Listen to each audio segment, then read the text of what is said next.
give me that note. Let me see what's so important it couldn't wait until after class. Well, I am Professor Jerk, and you are in Trainables. Grows a Kurfürst 101. The Grows a Kurfürst, the second best legendary battleship you can currently get in the game.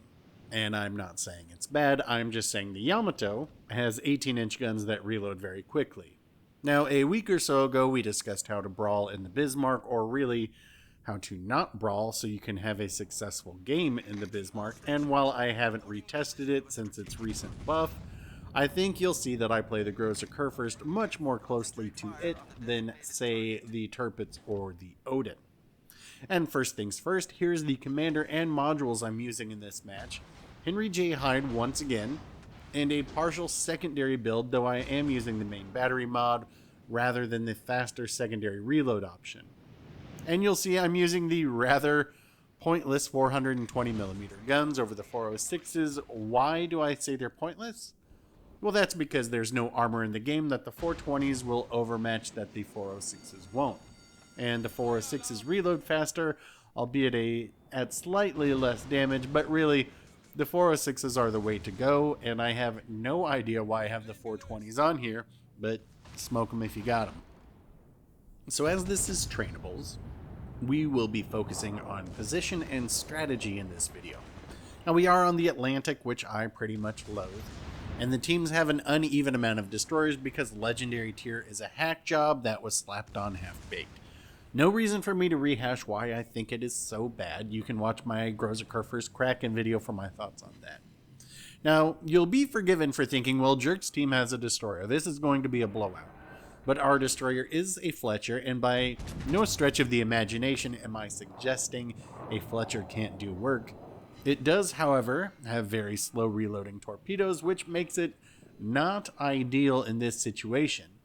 Once they get onto the B-cap to announce where they are, there's very little reason that the two radar cruisers on the red team couldn't radar them and remove them from the game. But they don't. They instead opt to become backline Bettys and try and push the A-cap, which is going to cause the result of me getting over 3,000 XP and over 200,000 damage. With no destroyer threat on the red team, there's no reason I can't take a very strong forward position located between B and A. I was under some HE spam as I moved up this way, but I just needed to get close enough to this island in front of me, and that put an end to that. If you look at the minimap, you can see how far away their cruisers are. You don't need to do that. If the only move you have is to kite, then you have no moves if no one is chasing you. And considering no one is chasing them, they're just getting further and further away from being even slightly useful.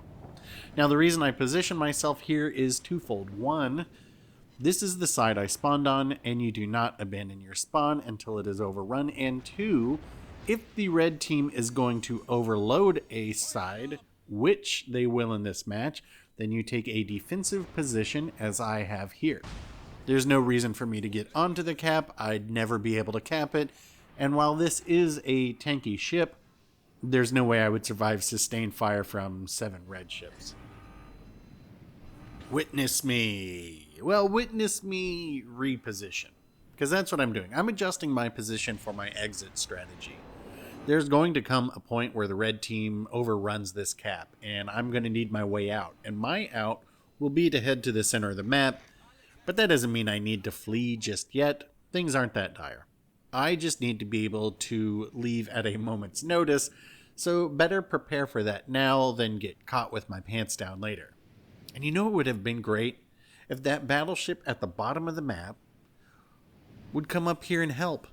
There's an island immediately to my southwest where they could bow in, and another island just southwest of there where they could also bow in, and then we would have a crossfire set up. It's almost like the islands on maps are designed to tell you where to go. Imagine that. Game design. I'm just gonna keep reversing this giant slab of beef as it needs a lot of room to turn. Now this Vanguard thinks that they can get all their guns on me facing me and that I will be dev-struck into oblivion. But in doing so, they must show their own broadside. And I've told Wargaming there is no buff for the Vanguard that will stop players from going broadside in it. And the reason you don't do that is because things like that happen. But you can see how I am still using this island to block the majority of the HE spam, and I'm also going to use it to take advantage of the excellent rear firing angles the Groza Kurfürst has. I do have a couple of reinforcements headed this way in a Yamato and an Emberg, but it's too little too late. Red has the position that they want, and our blue friendlies moving in now are just throwing themselves to the wolves here. Now, my number one priority is to get rid of this Alaska.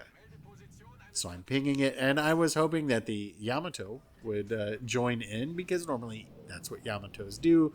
They see something in front of them, and whatever's closest, they just blast that. But this Yamato is shooting at something else. So this is actually going to take a frustratingly high number of salvos for me to actually get rid of this thing.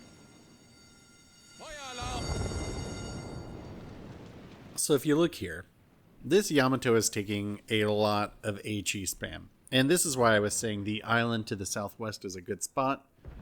They can use it to block the incoming HE fire, but where they're positioned now, they will be roasted alive and then probably go leave a post somewhere about how HE is too powerful and needs to be nerfed. Nerfed, I say, when really better positioning could mitigate that. Or if they would sink the Alaska, which is keeping them spotted to be HE spammed. Watching all this happen, it's clear that it's about time for me to go. I can't let this Richelieu flank from B, or we're all dead. So I'm going to try and get one last shot in on this Alaska, but someone else is going to sink it. While our teams are even with the number of ships, we do have a 200-point lead, but I still feel at this point that this match could go either way. The red Richelieu in front of me, I'm guessing, is feeling the same way and is thinking that their chances of a win are slipping away from their team's grasp the longer their team sits around trying to farm damage rather than do anything. So we're going to lose our Embra, and that's going to open up the ACAP for the red team to push through. So to try and prevent anything from happening up here, I'm going to come up here a little bit, puffing out my chest, being all, "You want to go, bruh? You want to go? Stop holding me back. Let's go, bruh." But I don't really want to get into this fight right now. I will take a shot at that Bismarck, but the turning radius on this ship is so ginormous that if I were to continue to go out there, the Richelieu would have shots on me, the Bismarck would have shots on me, and look at that Hipper. They're just hanging around. They're like, you know, they're chomping at the bits to just send all, 12 of their torps at me. So I'm going to scare these guys back a little bit, and then I've already got it in reverse. I am already feeling very concerned that they should push forward. I'm going to try and get one more decent shot on this Bismarck. I'm letting him turn a little bit more. But then I see there is a red ship trying to sneak around behind me. Hey, it's a pizza party. It's a half-health Roma pushing through, bow into our Yamato. But in doing that, they're going to be coming out broadside to me. And I think, watching this back now, I think this is when the red team lost this match. They actually have pretty good positioning considering all things. And they're going to sink our Yamato very soon after this. So had this Roma lived a little longer, I would have been boned. And maybe our team would have pulled out the win still, but considering I sink about half of the remaining red team, it's hard to say. So had they stayed alive, they would have had access to my broadside. I would have had to have gone forward, in which case the Richelieu would have had access to my broadside, but you know what? You never know. Either way. But with things being how they are now, I'm free to do what I want. I'll move forward and I'm going to finish this Bismarck, and then it's just going to be cleanup duty, really. The two red cruisers really have boned their team by only having one move. Spam HE. I'm not one of those people who say HE is OP and that it is a skillless option. That's ridiculous. But if that is your only move, then the fact of the matter is that you have an incredible amount to learn still, because your options are incredibly limited. Now, one of those cruisers is a Baltimore, which has awesome AP, and mine are the only guns left in this match capable of overmatching their armor, so they could have repositioned themselves. The Kutuzov could have border humped the north and flanked our battleships with HE spam, or pushed around the south side and spammed me to death with HE. There really are many options, 90% of them which will always be better than huddle up with the team behind an island and wait it out. Speaking of huddling up behind the island, where has this Vanguard been this entire time? Ever since he got slapped with my double Citadel at the beginning. So I'm holding my shot here because I'm expecting them to be spotted real soon like. And as soon as they are, I will line up my shot and take it. And what is it about Vanguards just sailing around broadside? Well, again, this is what happens when you sail broadside in a Vanguard. Alright, there they go. And now our Fletcher is going to torpedo the Richelieu. And that is their first and only kill of the game. I'm not suggesting the player hasn't been doing anything. Them purely being alive is enough to keep the red team cowering. But that's again why the red radar cruisers should have done something about it when they knew where it was at the very beginning rather than hide. I mean, this Baltimore is still full health, and so is the Kutuzov. If you're on the losing team and you're full health in the dying throes of a match, what more of a sign do you need that you haven't been carrying your weight? Do you think that Baltimore has used any of their radars up to that point? I'm willing to bet that they hadn't.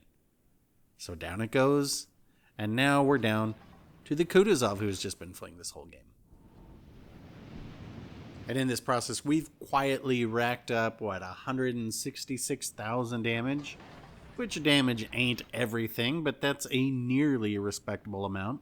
I forget who it was, either Flamu or Flambas said a good battleship game is your health pool with a 1 in front of it.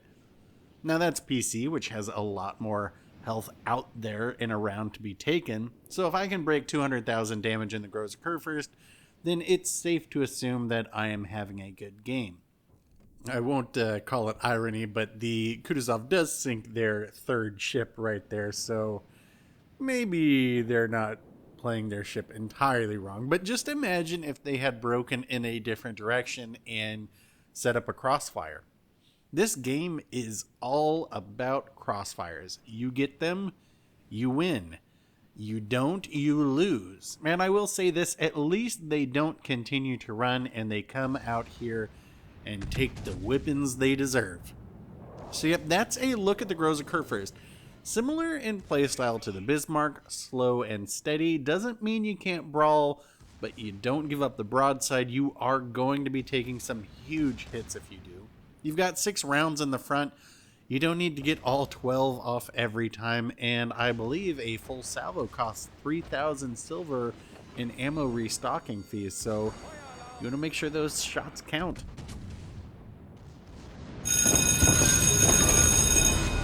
Gegnerischer Kreuzer gesunken. Alright, I know you are all eager to go, but before you do, scoreboard. 3,033 XP for a very good game, and I haul in 152,000 silver like I need it. Before you go, here is your homework assignment. I need you to save your videos when you dev strike me and send them in, or if you get a Kraken in the Mikasa, AI does not count, or if you get a secondary kill with the Orkan. Questions and comments, leave them below near my office hours, and as always, this class is pass-fail, like to pass, dislike to fail. Subscribe to reserve your seat for next semester, and I will get back out there for another one soon, and we'll talk then.